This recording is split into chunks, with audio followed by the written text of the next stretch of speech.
सामान्य ज्ञान के सेट 23 को हम लोग पढ़ेंगे और इसका पीडीएफ जो है टेलीग्राम ग्रुप टीआरसी बेतिया में दिया जा चुका है। बताइएगा कि भारत के अंतिम अंग्रेज गवर्नर जनरल कौन थे? Lord Mountbatten. बहुत अच्छा। भारत के अंतिम अंग्रेज गवर्नर जनरल लॉर्ड माउंटबेटन थे। अगर इसमें भारतीय शब्द जोड़ दिया जाए सी राजगोपालाचारी हो जाएंगे। और देश के अंतरिम सरकार में शिक्षा मंत्री भी सी राजगोपालाचारी थे। और नमक सत्याग्रह का दक्षिण भारत में नेतृत्व भी सी राजगोपालाचारी के द्वारा किया गया था। ठीक है। अच्छा, नेक्स्ट बताइएगा लोग कि पीयूष ग्रंथि यानी कि पिट्यूटरी ग्रंथि कहाँ स्थित होता है शरीर में? सिर में। और इसको मास्टर ग्रंथि भी कहा जाता है, पीयूष ग्रंथि को। और इसका वजन जो है मात्र 0.6 ग्राम एक मटर के दाने से भी छोटा होता है, जो कपाल के सेफनाइड गड्ढे में स्थित सेल टर्सिका में होती है।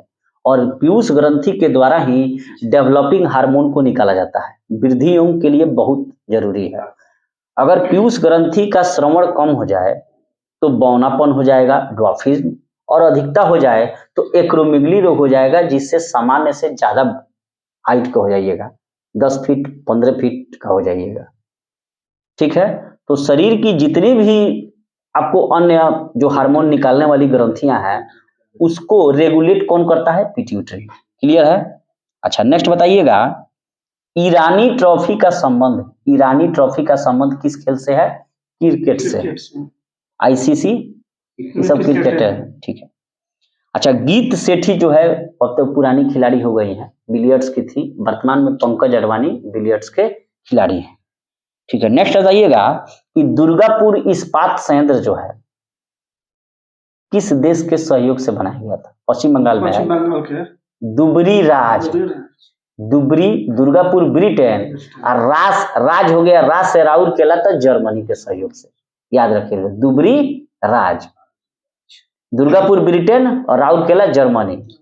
ठीक है। और बोकारो और भिलाई ये दोनों रूस के सहयोग से। अच्छा, बताइएगा लोग कि डीएनए की खोज किसने की थी? फ्रेडरिक मिस्चर ने। डीएनए की खोज फ्रेडरिक मिस्चर ने की थी और उसे इसने न्यूक्लिक एसिड नाम दिया था। ठीक है। डीएनए का डबल हेक्सिल मॉडल यानी कि रूप चित्र किसने बनाया? वाटसन एंड क्रिक ने। तब जाके उस सबको नोबेल पुरस्कार मिला। जीन शब्द का सर्वप्रथम प्रयोग किसने किया? जोहानसन। और अनुवांशिकी का जनक यानी कि फादर ऑफ जेनेटिक्स मेंडल को कहा जाता है, जो मटर का पौधा पर प्रयोग किए थे। ठीक है। अच्छा, बताइएगा एक वयस्क व्यक्ति में औसत रक्त कितना होता है? 5 से 6 लीटर। और महिलाओं में आधा लीटर रक्त कम होता है। महिलाओं के सिर का भी वजन कम, हर चीज महिलाओं का थोड़ा थोड़ा कम होता है। ठीक है। नेक्स्ट बताइएगा कि ब्रोंकाइटिस रोग पढ़े हैं लोग? ब्रोंकाइटिस रोग के बारे में? अरे दाम्बा थाम्बा ये सब ना होला। किसकी बीमारी है? फेफड़ा की ना लोग, हाफनी का बीमारी हो जाता, टीबी भी सब फेफड़े का बीमारी है। ठीक है। अच्छा,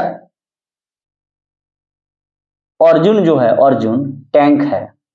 अर्जुन क्या है? प्रकार का टैंक है। इसे किसने डेवलप किया है? कौन सी संस्था भारत सरकार की है? जो डीआरडीओ। ठीक है। एंटी टैंक मिसाइल ये सब वही डीआरडीओ ही बनाता है। Defence research development organisation. ठीक है। नेक्स्ट बताइएगा कि भारत का प्रथम परमाणु विस्फोट कब किया गया था? 1974 में। उसके बाद 1998 में फिर अटल बिहारी वाजपेयी के द्वारा किया गया। और मोदी सरकार तो कहते हैं कि हम परमाणु बम को ही दिवाली में बजाने के लिए नहीं रखे हैं, जरूरत पड़ेगा तो हम मार देंगे। नेक्स्ट बताइएगा कि द्वितीय विश्व युद्ध 1939-45 के दौरान अखिल भारतीय स्तर पर कौन सा आंदोलन चलाया गया था? क्विट इंडिया मूवमेंट, भारत छोड़ो आंदोलन। और उसी में नारा दिए थे करो मरो का। किसने दिया था? महात्मा गांधी ने। हाँ, डू और डाई महात्मा गांधी। और क्विट इंडिया मूवमेंट का स्लोगन यूसुफ मेहर अली ने दिया था। और उसी समय आजाद दस्ता का गठन सुभाष चंद्र बोस, जयप्रकाश नारायण, राम मनोहर लोहिया द्वारा नेपाल के जंगलों में किया गया। यही बिलासपुर जंगल ही नहीं है। नेक्स्ट बताइएगा कि बुलंद दरवाजा का निर्माण किसने करवाया था? अकबर ने, गुजरात विजय के उपलक्ष्य में। और स्मिथ ने क्या कहा है कि विश्व का सबसे द्रुतगामी अभियान था, माने गुजरात में विद्रोह हुआ तो अकबर गया वहां संभाल लिया, गया तो शांत हो गया, सेना को कहा कि चलिए लोग, जब वापस आया तो पता चला फिर विद्रोह हो गया, तो 10-20 वो आदमी ले गया, कहा चलो संतन देखता नहीं कि हमारा राज्य में मन के विद्रोह करता, और 10 गो लेके चल गया, 10 आदमी में सब शांत हो गया। तो भाई लगा कि इसको भाई आई एम इन अकबर, सही में हम मुगल सम्राट है, तो आया तो इसी में क्या बनवाया, बुलंद दरवाजा बनाया। अब यहाँ से सीरी का किला, 1000 सनुता महल, अलाई दरवाजा, ये सब अलाउद्दीन खिलजी ने बनवाए थे। अच्छा नेक्स्ट बताइएगा कि सूती वस्त्र को तैयार करने में माने बनाने के मामले में कौन सा स्टेट नंबर 1 है? सूरत भाई महाराष्ट्र है। सूती वस्त्र में टेक्सटाइल में महाराष्ट्र है, ठीक है। अच्छा, कुषाण और राजवंश का सर्वाधिक प्रसिद्ध राजा कौन था? कनिष्क था, ठीक है। उसी के राजदरबार में चरक था, आयुर्वेदाचार्य, और कनिष्क की राजधानी पुरुषपुर पेशावर और दूसरी राजधानी मथुरा, और इसी ने शक संवत 78 ईस्वी में शुरू किया, और 58 ईसा पूर्व में चंद्रगुप्त विक्रमादित्य ने किया था, विक्रम संवत है वो। अच्छा, अर्थशास्त्र के लेखक कौन थे? कौटिल्य कहिए, विष्णुगुप्त कहिए, चाणक्य कहिए, और यह 15 अधिकरणों और 180 प्रकरणों में विभाजित है। और यहाँ अर्थशास्त्र का मतलब इकोनॉमी नहीं है, पॉलिटिकल साइंस का बुक है। अच्छा, बिंदुसार जो सम्राट था वो किस वंश का था? मौर्य वंश का, ध्यान देना है, बिंबिसार। तो ये हो गया, हर्यक वंश का संस्थापक बिंबिसार था, उसका बेटा अजातशत्रु का बेटा उदयन, और यहाँ बिंदुसार ये चंद्रगुप्त मौर्य का लड़का है। जानते हैं किसका बेटा है? धनानंद के बहनिये का बेटा है, जिसको मारा चंद्रगुप्त मौर्य, उसका नाम था दुग्धारा, और उसी से प्रेम करता था कौन? चंद्रगुप्त मौर्य। और बाद में धनानंद को मार दिया, और उसके बहन दुग्धारा इसके प्रेम में थी, इससे शादी हुआ, और उसी का बेटा हुआ बिंदुसार, बिंदुसार का बेटा अशोक। अच्छा, नेक्स्ट बताइएगा कि राज्य के राज्यपाल संविधान के अंतर्गत अपने आचार व्यवहार के लिए किसके प्रति उत्तरदायी है? राष्ट्रपति के प्रति, क्योंकि राष्ट्रपति के प्रसाद पर्यंत ही वह राज्य में कार्य करेगा, जब तक ले राष्ट्रपति प्रसादी उसको देंगे। लेकिन राष्ट्रपति को प्रसादी कौन पहुंचाता है? केंद्रीय मंत्रिमंडल, ठीक है। बिहार के राज्यपाल कौन है? अर्लेकर साहब हैं, ठीक है। लेकिन फिर भी राज्यपाल के पास बहुत सारा शक्ति है, स्व विवेक का शक्ति मैंने समझते हैं ना, हमारा जनमन में। नेक्स्ट बताइएगा, अकबर जो कितना वर्ष में सम्राट बन गया था? 13 वर्ष 6 महीना में। और जब पानीपत के द्वितीय युद्ध 1556 में जब हेमू को हराया गया, तो बैरम खां ईटा का बनाता है सिंहासन, ईटा जोड़ के, और उसी पर राज्याभिषेक कर देता है उसका। तो ये भी प्रश्न पूछा हुआ है कि किस सिंहासन जो बनाया गया था, किसका बनाया गया था? ईंट का, ठीक है। अच्छा बताइएगा कि स्थलीय समीर और समुद्री समीर बनने का कारण क्या है? संवहन क्रिया है, ठीक है, कन्वेक्शन। याद रखिएगा, बड़ा फंसता है। तापमान को कितना से कम कर देने पर सभी गैसें शून्य अवस्था में आ जाएगी? -273 डिग्री सी। अच्छा, मायोपिया जो रोग है, मायोपिया, उसमें किस प्रकार के लेंस का उपयोग किया जाता है? अवतल लेंस। मायोपिया का मतलब निकट दृष्टि, निकट का दिखेगा, दूर का नहीं दिखेगा। दूर दृष्टि दोष को हाइपरमेट्रोपिया कहते हैं, उसमें दूर का दिखेगा और लगे का नहीं दिखेगा, और उसमें उत्तल लेंस का प्रयोग। अब यहाँ से प्रश्न आता है कि क्या है? तो इसका वो ट्रिक है, फोग गोब छबरे आगे, यानी कि फोकस दूरी घटेगा, गोलाई बढ़ेगी, और क्षमता बढ़ जाएगी, और प्रतिबिंब रेटिना के आगे बनेगा। ये निकट दृष्टि दोष में है, और ठीक इसका उल्टा दूर दृष्टि में होगा। नेक्स्ट बताइएगा कि चंडीगढ़ के वास्तुकार कौन थे? ली कार्बूजियर, और चंडीगढ़ के वास्तुकार ली कार्बूजियर हैं। और चंडीगढ़ के अंदर एक रॉक गार्डन है, पत्थर का बगीचा है, बनाया गया है। बजाइएगा तो घूमिएगा तो बड़ा आनंदमय आएगा, पत्थर से सब बनाया गया है सब चीजों को। उसका वास्तुकार कौन था? नेकचंद्र। तो चंडीगढ़ का रॉक गार्डन नेकचंद, और चंडीगढ़ का वास्तुकार ली कार्बूजियर। कार्बूजियर। डेविस कप का संबंध किस खेल से है? लॉन टेनिस से। डेविस कप का संबंध किस खेल से है? लॉन टेनिस से, याद रखिएगा लोग। भारतीय संविधान के किस अनुसूची में भाषा का उल्लेख है? 8वीं अनुसूची में। बहुत बस। अच्छा, देवदास उपन्यास के लेखक कौन है? पारो चुन्नी बाबू शरद चंद्र चट्टोपाध्याय। शाहरुख खान का देवदास नहीं देखे हैं? पारो। तो देवदास उपन्यास के लेखक कौन है? शरद चंद्र चटर्जी। और चंद्रकांता के लेखक कौन है? देवकी नंदन खत्री। ये दोनों बहुत फेमस चीज है। चंद्रकांता सीरियल कोई देखा होगा तो बताइएगा। अच्छा, डिप्थीरिया रोग में कौन सा शरीर का अंग प्रभावित होता है? गला या श्वास नली। ठीक है। अच्छा, बैक्टीरिया से होता है यह।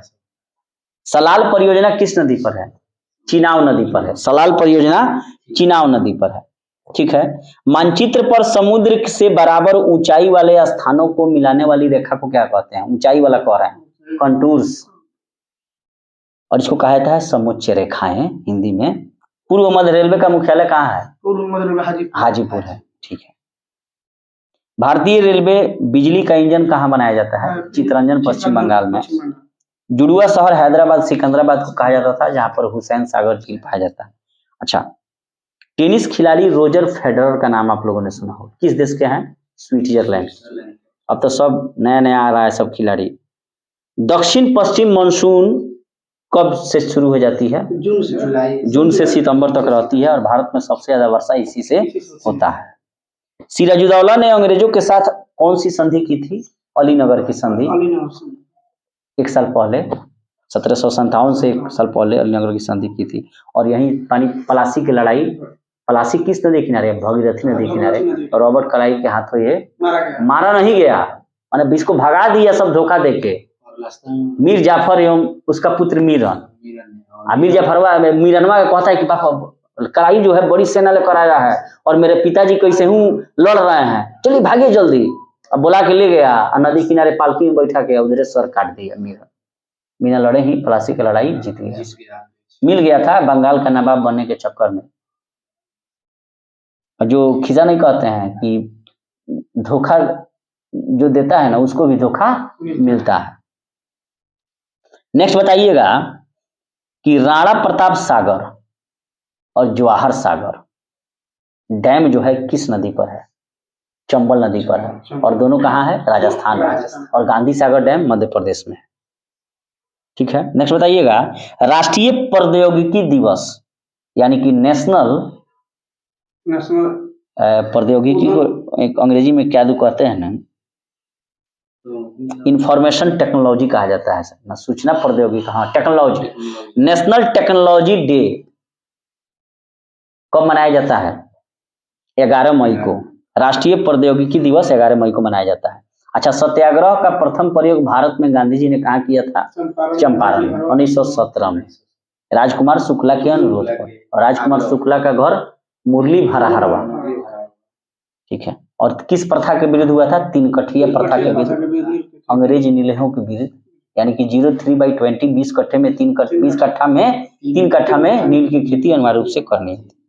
और नहीं दीजिएगा तो तमान एवं सरवेशी जैसे करों को चुकता करना पड़ता था। और अंत में 25% जो राशि वसूला था, माने नील की खेती आप नहीं करना चाहते हैं तो तमान या सरवेशी टैक्स दीजिए। तो इस रूप में अगर 100 रुपया वसूला है ना आपको नील की खेती से मुक्त करने के लिए, तो उसका 25 रुपया लौटा देगा, 75 भाग पैसे रख लिया और चला गया सब। चूंकि जर्मनी में क्या हुआ था? आर्टिफिशियल नील का उत्पादन शुरू हो गया था। अच्छा बताइएगा कि आर्य जो आए भारत में, आर्य तो सर सबसे पहले कहाँ बसे? पंजाब में बसे। ठीक है। अच्छा बताइएगा कि अच्छा जो प्रदूषण जो फैलता है धूल उल का ये सबको, तो वो जब बारिश वारिश होगा तो साफ हो जाता है। इसीलिए पहाड़ी इलाकों में जो है क्या बीमारियां कम होती हैं। अच्छा, पहाड़ी इलाकों में एक बीमारी ज्यादा होता है, घेंघा। क्योंकि ठंडा मौसम के हाँ, और वही दक्षिण भारत में जाइएगा समुद्र किनारे वाला तो उधर घेंघा नहीं होगा, क्योंकि समुद्री उत्पाद उन लोग को खूब मिलता है, समुद्री मछली ये सब तो खाएगा तो आयोडीन मिलेगा। अब पहाड़ी इलाका में चल जाइए तो उधर समुद्री इलाका का कुछ मिलेगा नहीं तो घेंघा हो। और घेंगा किसकी कमी से होता है? आयोडीन की कमी से। और थायराइड ग्रंथि बढ़ जाता है। घेंगा को ग्वाइटर या गलगंड रोग भी कहा जाता है। अच्छा नेक्स्ट बताइएगा कि कितना से कितना हर्ट्ज के बीच की ध्वनि को आप सुन सकते हैं? 20, वेरी गुड। 20 से 20,000 हर्ट्ज की ध्वनि को आप सुन सकते हैं। 20 हर्ट्ज से कम को क्या कहते हैं? इंफ्रासोनिक। और 20,000 से अधिक को कहते हैं अल्ट्रासोनिक यानी कि पाराध्वनि। हाँ, कुत्ता चमगादड़ सुनेगा, घड़ियों की सफाई करना हो, मशीनों की सफाई करना हो तो उसके लिए पाराध्वनिक तरंगों का प्रयोग किया जाता है। और ऑडिएबल जो साउंड है 20 से 20,000 हर्ट्ज के बीच, इसी के बीच मनुष्य का कान हम लोगों को सुन सकता है। अच्छा 35 डेसिबल जो होता है वह साधारण बातचीत कहलाता है। नेक्स्ट बताइएगा कि पृथ्वी का जो क्रोड है वह मुख्य रूप से किसका किसका बना है? सियाल सीमा नीफे, सबसे ऊपर सिलिकॉन एल्युमिनियम, और उसके बाद हो जाएगा सिलिकॉन मैग्नीशियम, और सबसे नीचे नीफे निकेल और फेरस। बंगाल में फोर्ट विलियम का प्रथम अध्यक्ष कौन था? बड़ी ध्यान से बताइएगा। Charles Eyre. बंगाल में फोर्ट विलियम का अध्यक्ष था चार्ल्स आयर। बड़ी फंसता है। विश्व का पहला बड़ा मुस्लिम देश कौन है? इंडोनेशिया है। और इंडोनेशिया की नई राजधानी का नाम नुसंतारा है। नेक्स्ट बताइएगा कि टमाटर का खाए जाने वाले भाग क्या है? फल एवं बीज, सब खा लेते हैं हम लोग। और लाल रंग होता है लाइकोपीन के कारण। और टमाटर फल है कि सब्जी है? कैसे फल है? जो फूल से बनेगा वो फल होगा। नेक्स्ट बताइएगा कि गोरा उपन्यास के लेखक कौन है? रविन्द्रनाथ टैगोर है। गोरा, द कोर्ट डांसर, क्षुदित पाषाण, गीतांजलि, ये सब रविन्द्रनाथ टैगोर ने लिखा है। अच्छा, घाना जो देश है उसका पुराना नाम क्या था? Gold Coast. ग्रहों के गति नियम का प्रतिपादन किसने किया? केपलर ने। अमलगम में क्या पाया जाता है? पारा, Hg। किसका यस्क है? सीसा का। एंटी टैंक जो मिसाइल है उसका नाम है नाग। नाग जो है एक प्रकार का एंटी टैंक मिसाइल है। एंटी टैंक मिसाइल का मतलब क्या है? किसी मिसाइल को मारने के नहीं। नाग जो है यह एक प्रकार का ऐसा मिसाइल है जो कि टैंक को बर्बाद कर देगा। तो एंटी टैंक मिसाइल को नाम क्या है? नाग। ठीक है। अब यहाँ से प्रश्न आता है कि अलमाटी बांध किस नदी पर है? तो कृष्णा नदी पर है। और कृष्णा नदी की उत्पत्ति महाबलेश्वर महाराष्ट्र से होती है। और पश्चिमी घाट की सर्वोच्च ऊंची चोटी महाबलेश्वर ही है। और महाबलेश्वर की ऊंची चोटी विल्सन पॉइंट है। ठीक है। पश्चिमी घाट को सह्याद्री पर्वतमाला का ही भाग माना जाता है। ठीक है। सुई चुभोकर जिस बीमारी की इलाज की जाती है उस पद्धति को एक्यूप्रेशर कहते हैं, या एक्यू पंचर भी उसे कहते हैं। बड़ी बड़ी सुइयां होती है पतली पतली, एक पेन की साइज की, और शरीर में अगर यहाँ दर्द है तो यही पूरा घोंप देगा सब। और ये कोरिया और चाइना की पद्धति है। हालांकि चाइना वाले बहुत आगे निकल चुके हैं। ठीक है। नेक्स्ट बताइएगा कि खट्टे रसीलो फलों में कौन सा विटामिन पाया जाता है? Vitamin C. और जितने भी खट्टे रसीले फल है उसके उत्पादन में अग्रणी जो है नागपुर है। ठीक है। नारंगी औरंगी बहुत संतरा और अंगूर का उत्पादन होता है नागपुर में। ठीक है। दो जगह के नाम है, न से नागपुर और क से कानपुर। तो कानपुर हो जाएगा दलहन एवं चमड़े के भी होता है। दलहन उत्पादन सेंटर कानपुर है। ठीक है। चीनी उनी वाला भी कानपुर है। और गन्ना प्रजनन केंद्र कोयम्बटूर है। ठीक है। कानपुर इंडस्ट्रियल एरिया बहुत डेवलपमेंट है उत्तर प्रदेश में। अच्छा नेक्स्ट बताइएगा कि कुतुब मीनार के पास जो लौह स्तंभ है उसे किसने बनवाया था? चंद्रगुप्त द्वितीय। हाँ, उसी को चंद्रगुप्त विक्रमादित्य भी कहा जाता है, गुप्त वंश का। और वही मेहरौली का लौह स्तंभ है, देखे है ना। और इतना माने बढ़िया लोहा है कि आज भी उसमें जंग नहीं लगा है।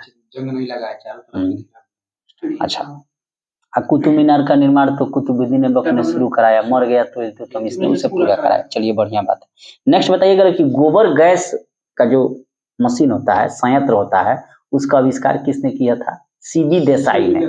और गोबर गैस में मीथेन निकलता है और वहीं घरेलू खाना बनाने के लिए CH4। ठीक है। अच्छा, नर्मदा एवं ताप्ती नदियां जो हैं वह किन पर्वतमालाओं के बीच से होकर गुजरती हैं? विंध्याचल एवं सतपुड़ा। अरावली कहाँ चलेगा? अरावली गुजरात वहाँ राजस्थान दिल्ली तक फैला हुआ है। ये विंध्याचल एवं सतपुड़ा मध्य प्रदेश, छत्तीसगढ़, एमपी उमपी में सब में। ठीक है, नेक्स्ट बताइएगा कि फिल्म अभिनेता जो राजकुमार थे उनका वास्तविक नाम क्या था? भूषण पंडित। और यही वो राजकुमार हैं जो गाना गाते हैं। राजकुमार का आवाज आप लोग सुने हैं ना? डायलॉग बहुत होता है। तिरंगा फिल्म में गेंडा स्वामी है, चाहे आजा तुझको पुकारे मेरा दिल करके राजकुमार का मन डायलॉग से उनका फिल्म फेमस। अच्छा, नेताजी सुभाष चंद्र बोस की जयंती कब मनाई जाती है? 23 जनवरी को। 23 जनवरी को 1897 में कटक में हुआ था। और यही वह 1897 का समय है जब स्वामी विवेकानंद के द्वारा रामकृष्ण मिशन की भी स्थापना की जाती है। ठीक है। अच्छा, मलेरिया जो रोग होता है वो बुखार प्रोटोजोआ फैलाता है और मादा एनोफिलीज मच्छर के द्वारा फैलाया जाता है। ठीक है। जीवन रक्षक हार्मोन कहाँ से निकलता है? एड्रिनल ग्लैंड से, और इसी को कहते हैं फ्लाइट एंड फाइट, यानी कि लड़ो या उड़ो, या तो लड़ के जीवन बचा दो और नहीं तो निकल के प्राण चले जाओ। तो ये सब एड्रिनल ग्लैंड से निकलता है। भय क्रोध के समय जो है ये, और सेक्स वगैरह के समय ये उत्पत्ति ज्यादा करता है, ज्यादा क्रियाशील रहता है। अच्छा, नेक्स्ट बताइएगा कि कुछ देशों के बीच सीमा रेखाएं हैं। जैसे मैकमोहन रेखा जो है वह किन दो देशों के बीच है? भारत और चीन के बीच, इंडिया और चाइना के बीच। अच्छी बात है। चलिए, रेड क्लिफ रेखा भारत और पाकिस्तान के बीच। ठीक है। डुरंड रेखा, अब पहले भारत अफगानिस्तान के बीच था, चूंकि पाकिस्तान पहले इंडिया में ही था, अब ये चला गया है पाकिस्तान अधिकृत कश्मीर पीओके और अफगानिस्तान के बीच होगा। ठीक है। हिंडनबर्ग रेखा, तो इसका ट्रिक है हिप्पोज। क्या याद रखना है? हिप्पोज। ही से हिंडनबर्ग, अपोज से पोलैंड और जर्मनी। तो क्या याद रखना है? हिंडनबर्ग का हिप्पोज। ही से हिंडनबर्ग, अपोज से पोलैंड और जर्मनी के बीच की सीमा रेखा को हिंडनबर्ग कहते हैं।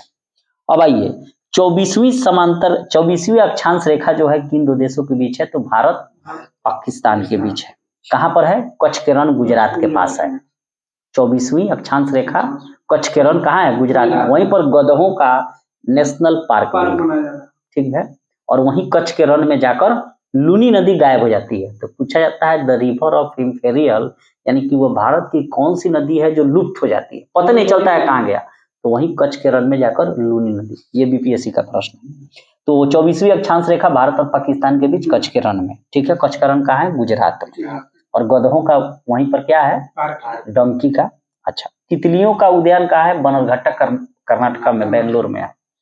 ठीक है। सुलोएडर लॉरिस जो हाल ही में बना है, तमिलनाडु में बना है। ठीक है। नेक्स्ट बताइएगा, 38वीं समांतर रेखा उत्तर एवं दक्षिण कोरिया, वहीं किम जोंग उन कहाँ का है? उत्तर कोरिया, दक्षिण कोरिया का है वो, उत्तर कोरिया का है।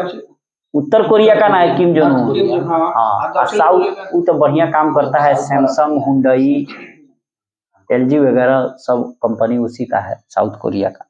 अच्छा, तो 24वीं अक्षांश रेखा भारत पाकिस्तान के बीच। 38वीं समांतर रेखा हो गया आपको उत्तर कोरिया, दक्षिण कोरिया। और एक और पूछा जाता है 49वीं समांतर रेखा, जो कि उत्तर अमेरिका और कनाडा के बीच। तो 49वीं समांतर रेखा कनाडा अमेरिका, 38वीं उत्तर कोरिया दक्षिण कोरिया, 24वीं अक्षांश रेखा भारत पाकिस्तान की। एक और पूछा जाता है 17वीं अक्षांश रेखा उत्तर एवं दक्षिण वियतनाम। अमेरिका जब हमला किया तो बाद में वियतनाम बट गया। देखिए, वियतनाम में जो था ना, बड़ी रबर का उत्पादन होता था और अमेरिका अपना वर्चस्व कायम करने के लिए वहां पर रासायनिक हथियारों का प्रयोग किया। उसका सारा रबर का बागान जला दिया हवाई हमला में रसायन छिड़क कर। कोई माने भल नहीं है, बस इतना ही जानिए।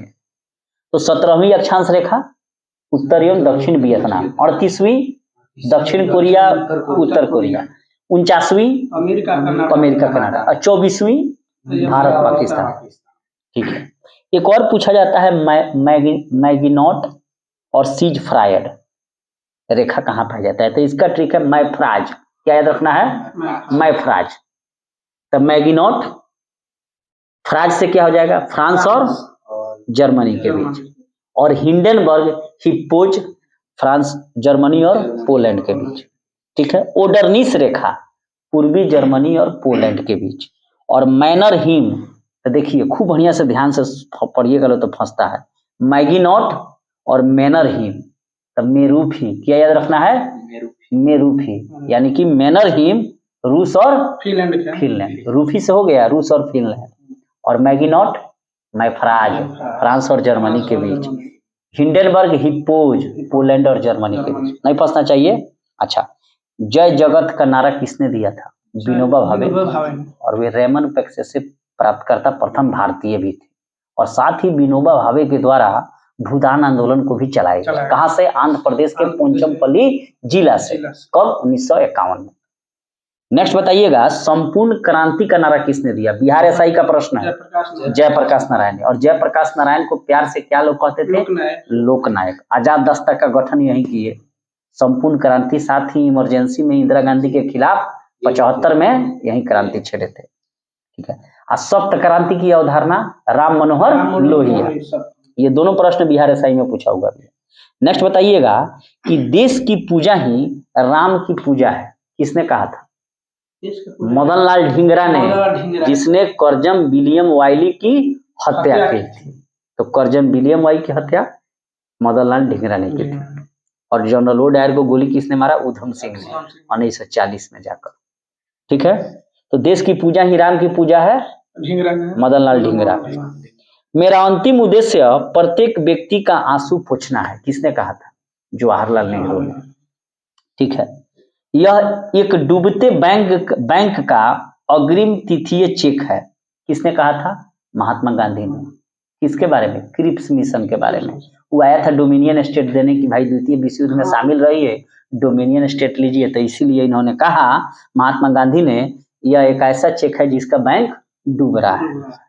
जय जवान जय किसान जय विज्ञान और जय अनुसंधान का नारा, नहीं ध्यान से पहले देखिए, जय जवान जय किसान का नारा दिया लाल बहादुर शास्त्री ने, जय जवान जय किसान जय विज्ञान का नारा दिया अटल बिहारी वाजपेयी ने, और नरेंद्र मोदी उसमें जोड़ दिया है जय जवान जय किसान जय विज्ञान के बाद जय अनुसंधान। खूब टेक्नोलॉजी डेवलप कीजिए लोग, मोदी लगा दिया है, ठीक है। अच्छा, अब बताइएगा, आराम हराम है, जवाहरलाल नेहरू, और जवाहरलाल नेहरू ने कहा था कि मेरा अंतिम उद्देश्य है कि देश के प्रत्येक व्यक्ति का आंसू पोंछूं, यानी कि खुशी देना। अच्छा, जनगण मन रविन्द्रनाथ ठाकुर टैगोर, और यही क्या है, राष्ट्रीय गान है, ठीक है। नेशनल एंथम है, एंथम मतलब गान और सॉन्ग मतलब गीत, वो वंदे मातरम, वो बंकिम चंद्र चटर्जी ने लिखा, ठीक है। अच्छा, नेक्स्ट बताइएगा, हिंदी हिंदू हिंदुस्तान भारतेंदु हरिश्चंद्र ने दिया था, ठीक है। अच्छा, वंदे मातरम बंकिम चंद्र चटर्जी हो गया। सरफरोशी की तमन्ना अब हमारे दिल में है, देखना है जोर कितना बाजुए कातिल में, राम प्रसाद बिस्मिल। देखिए, जब ये प्रश्न पूछे कि सरफरोशी की तमन्ना अब हमारे दिल में है, कि रचयिता कौन है, तो उसका उत्तर होगा बिस्मिल अजीमाबादी। सरफरोशी की तमन्ना अब हमारे दिल में है कि रचनाकार कौन थे, लिखे कौन थे, बिस्मिल अजीमाबादी ने लिखा था, कवि था वो। और सरफरोशी की तमन्ना अब हमारे दिल में है, देखना है जोर कितना बाजुए कातिल में है, ये नारा किसने लगाया, तो राम प्रसाद बिस्मिल ने। और ये कहाँ शामिल थे, काकोरी ट्रेन डकैती कांड है, और इनको फांसी की सजा कहाँ दी गई, गोरखपुर जेल में। और लास्ट में एक हड़िया दूध पिए और यही नारा लटक गए। चलिए नेक्स्ट बताइएगा, साइमन कमीशन वापस जाओ, गो बैक, ये स्लोगन किसने दिया था, यूसुफ मेहर अली ने। लेकिन ये नारा किसने प्रचलित कराया, लाला लाजपत राय। और वहीं पर जेम्स स्कॉट की लाठी से इनकी मृत्यु हुई, लेकिन जेम्स स्कॉट के बदले सैंडर्स की इन लोगों ने हत्या कर दी, किसने, भगत सिंह, राजगुरु, सुखदेव ने। चंद्रशेखर आजाद भी शामिल थे, लेकिन बाद में इन लोगों को उसी सैंडर्स हत्याकांड में लाहौर जेल में फांसी दी जाती है। अच्छा, तुम मुझे खून दो मैं तुम्हें आजादी दूंगा, दिल्ली चलो, सुभाष चंद्र बोस। विजयी विश्व तिरंगा प्यारा, श्यामलाल गुप्ता पार्षद, ठीक है। पूर्ण स्वराज, पंडित जवाहरलाल नेहरू। दिल्ली चलो जय हिंद, सुभाष चंद्र बोस हो गया। सारे जहां से अच्छा हिंदुस्तान हमारा, मोहम्मद इकबाल। और जब पाकिस्तान गए तो इन्होंने कहा, देखिए पाकिस्तान शब्द का सबसे पहले प्रयोग इसी ने किया था, पाकिस्तान की मांग मोहम्मद इकबाल। पाकिस्तान शब्द का प्रयोग चौधरी रहमत अली, जो वहाँ का या कहो वो शब्द जोड़ के रीजनिंग की तरह प्रत्येक स्टेट का शब्द जोड़ के कैम्ब्रिज विश्वविद्यालय में पढ़ता था चौधरी रहमत अली, ऊ का है। और डायरेक्ट यहाँ विभाजन की जो मांग की गई मुस्लिम लीग के द्वारा, तो ये कब की गई? 1940 में। तो पाकिस्तान की मांग सबसे पहले मोहम्मद इकबाल व्यक्ति में, पाकिस्तान शब्द का प्रयोग व्यक्ति में कहा जाए तो चौधरी रहमत अली, और मुस्लिम लीग के द्वारा पाकिस्तान की कब मांग की गई? तो 1940 में। ये तीनों प्रश्न ध्यान रखिएगा लोग। अच्छा, नेक्स्ट बताइएगा कि स्वराज मेरा जन्मसिद्ध अधिकार है, मैं इसे लेकर रहूंगा, बाल गंगाधर तिलक ने कहा है। चलिए बढ़िया है। नेक्स्ट बताइएगा कि वेदों की ओर लौटो, डीएनएस दयानंद सरस्वती। और भारत भारतीयों के लिए है, अरे यही न किए थे, भारत भारतीयों के लिए है और वेदों की ओर लौटो। हाँ, तभी न वेलेंटाइन सिरोल कहता है कि आर्य समाज जो है वो भारतीय अशांति का जनक है, और साथ ही बाल गंगाधर तिलक को भी कहा। आज अभी कहा ना, तो चल गए केस करने बाल गंगाधर तिलक लंदन वेलेंटाइन सिरोल पर। अब केस में बिजी हो गए, तब तक यहाँ होम रूल आंदोलन शिथिल पड़ गया। अच्छा बताइएगा, इनकलाब जिंदाबाद, इनकलाब का नारा दिया था सबसे पहले मोहम्मद इकबाल ने, और इनकलाब जिंदाबाद को प्रचलित करा दिए भगत सिंह। अच्छा, who lives if India dies, Jawaharlal Nehru. Glimpses of world history, discovery of India, ये सब जवाहरलाल नेहरू। करो या मरो, भारत छोड़ो, महात्मा गांधी। देखिए, करो मरो का नारा दिए थे महात्मा गांधी, लेकिन भारत छोड़ो का नारा दिया था क्विट इंडिया का यूसुफ मेहर अली ने।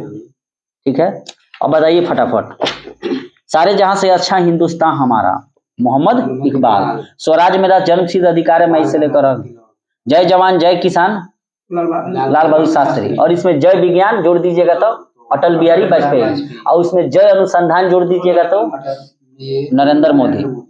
अच्छा, थल समीर और समुद्री समीर बनने का कारण क्या है? कन्वेक्शन यानी कि संवहन।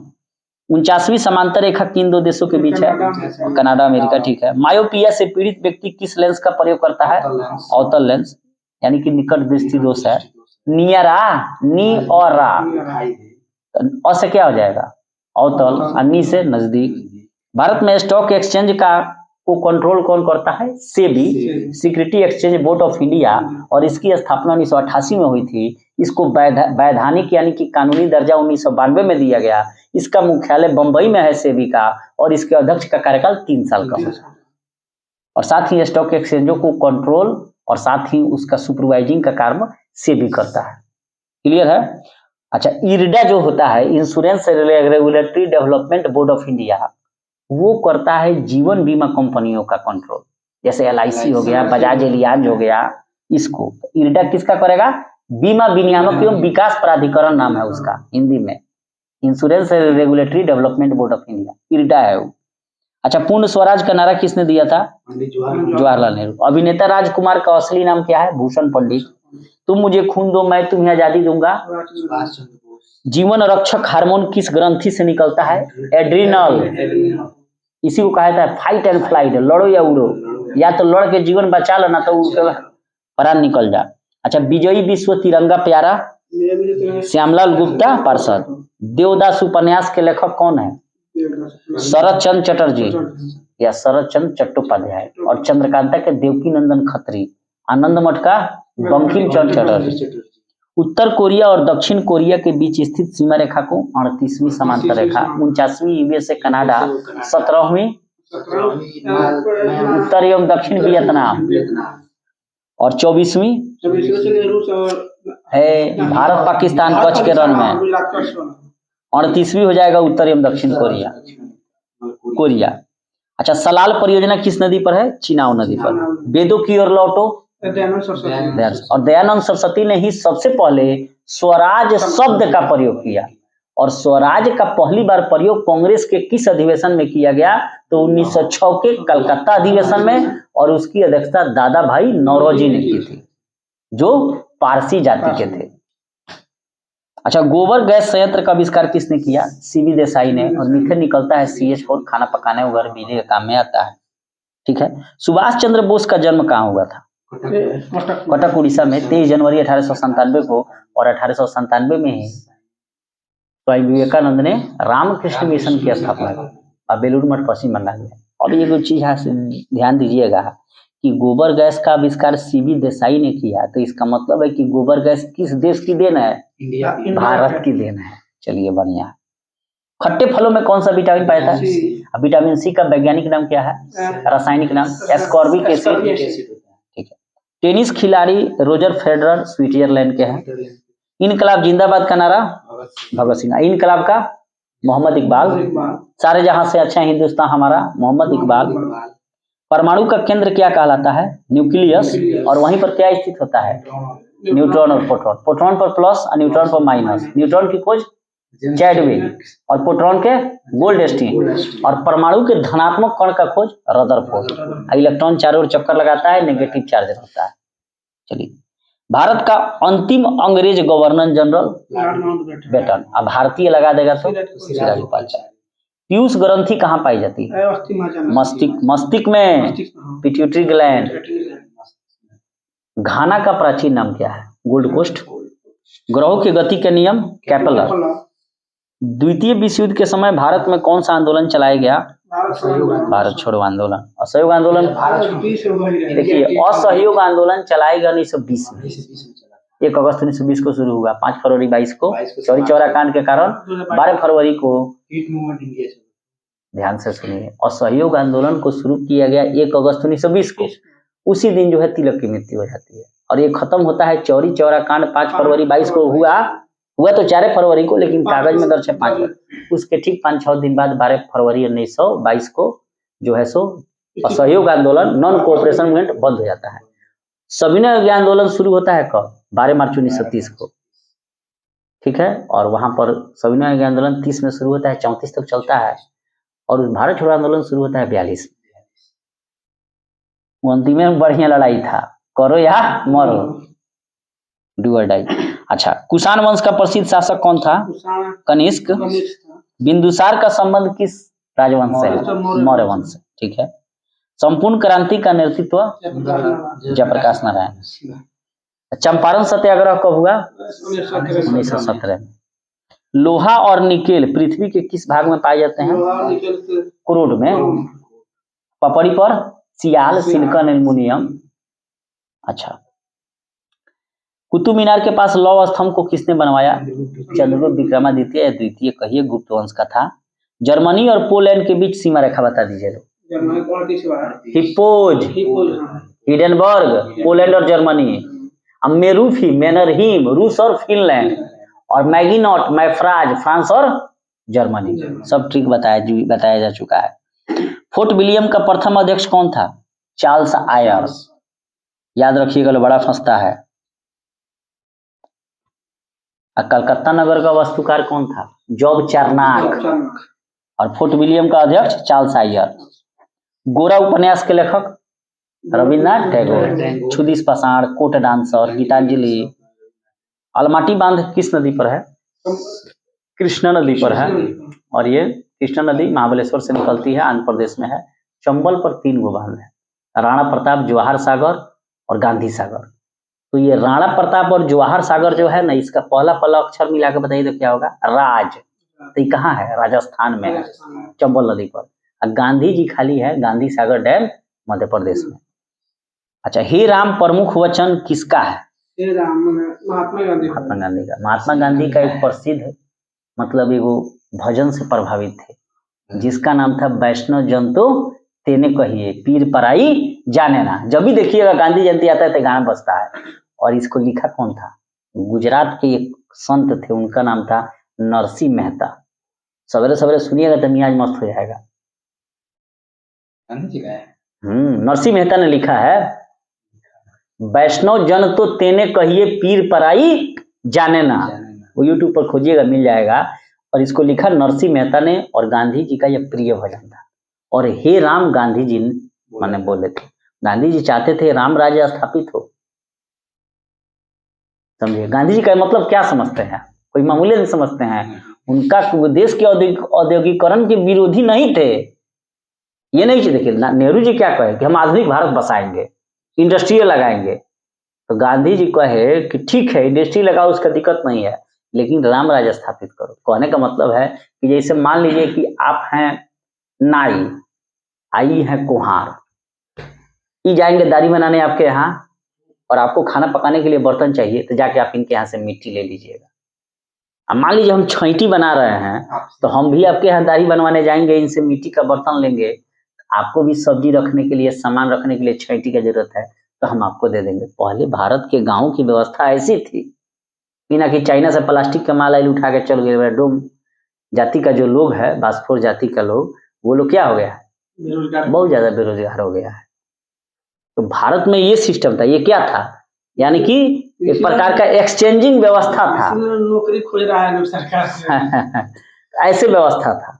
अब मान लीजिए गांव में एगो टीचर है और सबके बच्चों को पढ़ा रहा है, और उसके यहाँ अब मान लीजिए नाई है तो दाढ़ी बना दे रहे हैं, आप कुम्हार है तो आप बर्तन दे दे रहे हैं, हम अगर मान लीजिए तेली हैं तो हम तेल दे दे रहे हैं। ऐसे ही ना गांव का व्यवस्था चलता था जी, एक हाँ बहुत बड़ा तगड़ा व्यवस्था था। और अंग्रेज जब आए तो देखिए बाप रे बाप, पूछे कि आपको क्या चाहिए, साल ले लीजिए, माने कपड़ा ले लीजिए, खाने का सामान लेते। इंडिया लगा कहा नहीं हमारे पास सब है, जाके देख लो। तो क्या चाहिए, तो सोना का सिक्का, सोना चाहिए। देखा तो घर में भाई हर चीज है, अनाज खाने का, कपड़ा पहनने का, दवा दारू, हकीम उकीम सब चीज उपस्थित था इसके, खाली सोना चाहिए। इतना सोना आया इंडिया में, इंडिया सोने की चिड़िया लगा कहलाने। सोने की चिड़िया का मतलब ये नहीं खाली सोने था, नहीं, जरूरत का सारा चीज था, समझे ना। इसीलिए वो यहाँ पर कब्जा किया। और भारत की जो एग्रीकल्चरी जो सिस्टम थी, ये शुरू से ही मतलब कृषि पर आधारित है, भू राजस्व पद्धति पर, और सब भू राजस्व असूल है। क्या वो मुगल शासन का व्यवस्था हो या चंद्रगुप्त मौर्य का हो या अंग्रेजों का हो, खाली टैक्स। पहले क्या था कि मान लीजिए किसान 10 कट्ठा में 1 क्विंटल धान उपजाया तो 10 किलो दे दिया, लेकिन अंग्रेज आया तो कहा ना हमरा ढेर चाहिए, ना देव तो सूर्यास्त के कानून लगाए, वही चाहिए हो चाहिए। 19% भागों पर लॉर्ड कॉर्नवालिस ने लगाया था, जिसको इस्तेमारी, अस्थाई बंदोबस्त, परमानेंट सेटलमेंट, सूर्यास्त का कानून, विश्वेदारी, जमींदारी सब कहा जाता है। इस्तेमारी और इजारदारी में दोनों में अंतर है। इजारदारी को लगाया था किसने, वारेन हेस्टिंग्स ने। उसको कहा जाता है राजस्व पद्धति, यानी कि फार्मिंग एग्रीकल्चर, 5 वर्षीय योजना था। उसके बाद 1 वर्षीय आया, खत्म हो गया। तो इजारदारी और इस्तेमारी में अंतर है। इजारदारी अलग है और इस्तेमारी को ही परमानेंट सेटलमेंट कहते हैं। इसमें ध्यान रखना है, फंसना नहीं चाहिए। मत बुझ लीजिए कि इजारदारी का मतलब अस्थायी बंदोबस्त है, नहीं। 5 साल का, हाँ, इजारदारी अलग है, वारेन हेस्टिंग्स वाला, और इस्तेमारी को ही विश्वेदारी, जमींदारी, परमानेंट सेटलमेंट कहते हैं। ये है आपको लॉर्ड कॉर्नवालिस का सूर्यास्त का कानून वाला, कि महीना के 30वें तारीख को अगर जमींदार अपने जिला के किसानों से टैक्स वसूल के लिए आकर अगर जमा नहीं करता अंग्रेजी कार्यालय में, तो अंग्रेज सरकार उसकी जमींदारियां जब्त कर लेगी और किसी साहूकार या अन्य जमींदार को बेच देगी। और यहाँ के बाबू वीर कुंवर सिंह क्या थे, लोगों के चहेते थे। वो कहे कि बाबा किसान का साला फसल अकाल पड़ गया, उसके यहाँ मवेशी मर गया है, हम जाके उससे टैक्स लेंगे। तो अंग्रेज का अपन जमींदारी छोड़ा, हमारा टैक्स क्यों चाहिए। देखिए अंग्रेजी कंपनी का क्या उद्देश्य था, अधिक से अधिक मुनाफा कमाना। इसीलिए बाबू वीर कुंवर सिंह कहे कि 80 बरस के बुढ़ऊ लड़ गए पूरा एकदम, 80 बरस के थे, बताइए। और गंगा नदी में अपने बाँह को काट कर उन्होंने प्रवाहित किया। हाँ, डगलस का गोली लगा तो काट के प्रवाहित कर दिए और लड़े पूरा। और बाबू वीर कुंवर सिंह ने कहा कि मैं जहाँ हूँ वहाँ जगदीशपुर है। तो इस प्रकार सामान्य ज्ञान के सेट नंबर 23 को हमने कंप्लीट किया।